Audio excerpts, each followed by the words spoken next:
আমার সঙ্গে আজকে অতিথি হিসেবে রয়েছেন সাবেক রাষ্ট্রদূত এবং কূটনীতিক হারুন আল রশিদ। জনাব হারুন আল রশিদ, আপনাকে আমি স্বাগত জানাচ্ছি।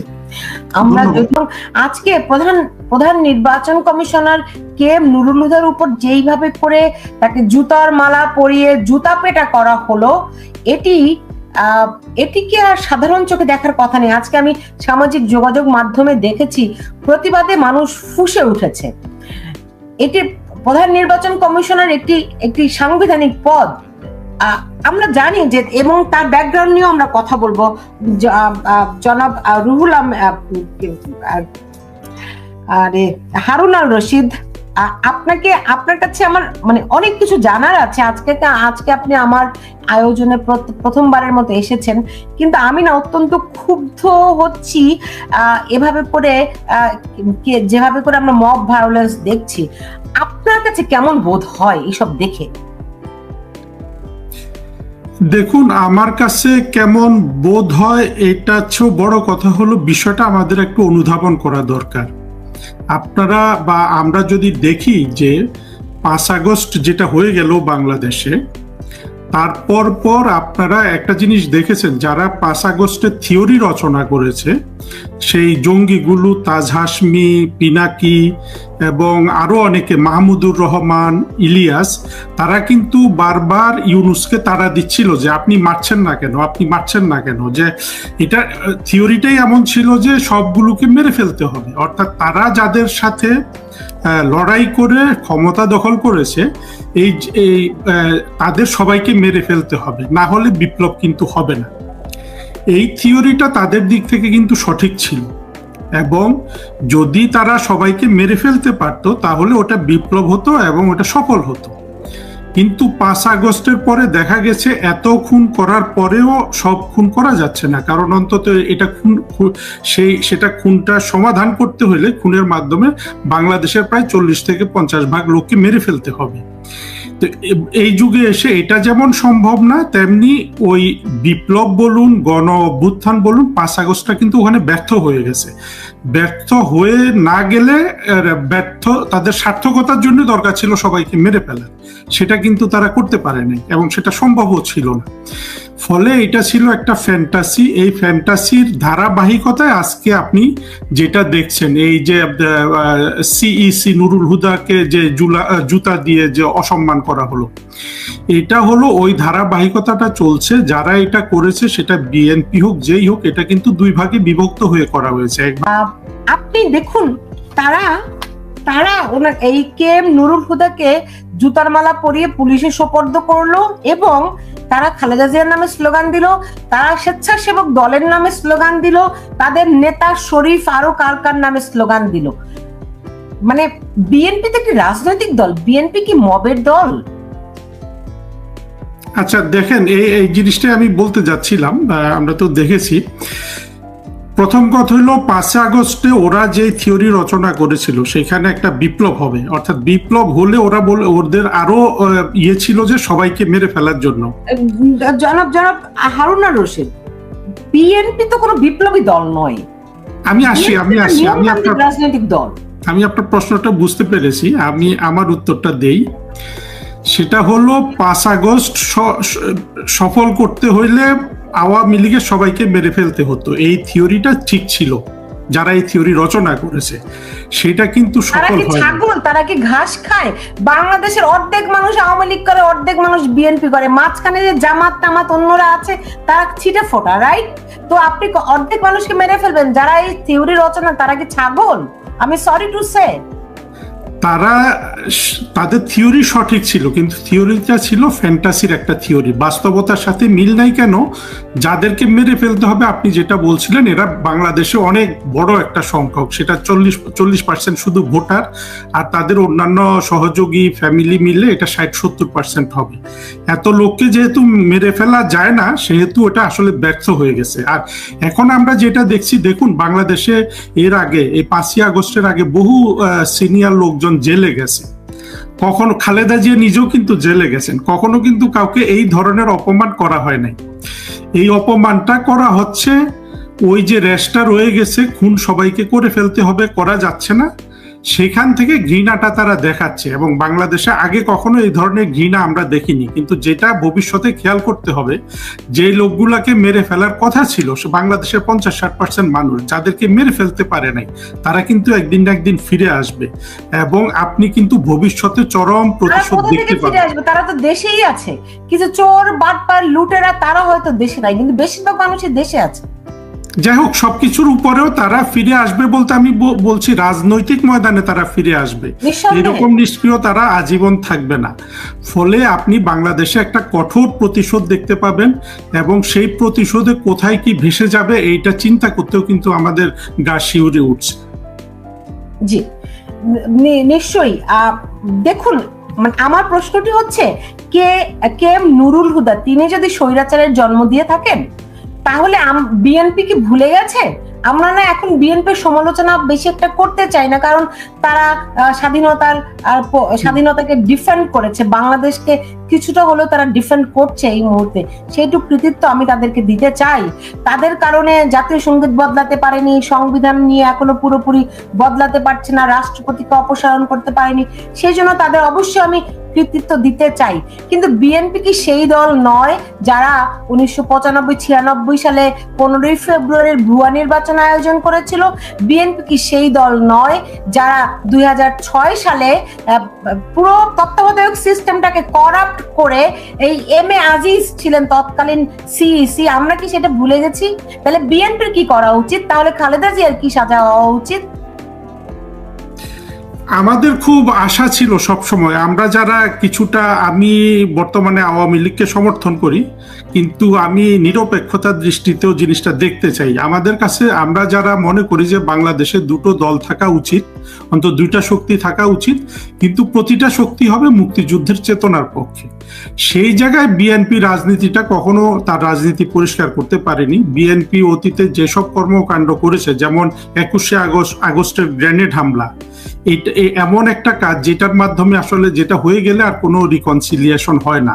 তারপরে তারা বাংলাদেশে যে সরকার পরিচালনা করেছিল সেখানেও অনেক ব্যর্থতা আছে। আপনি সঠিকভাবেই বলেছেন যে যেভাবে তারা ওই যে আজিজ সাহেবের মাধ্যমে যেসব ইলেকশন করেছিল বা ইলেকশনের অ্যাটেম্প্ট নিয়েছিল, তো এগুলো তো বিএনপি তো সেগুলো এখন বাংলাদেশের মানুষ ভুলে গেছে, বাংলাদেশের মানুষ আবার বিএনপি আবার স্মরণ করিয়ে দিচ্ছে আর কি।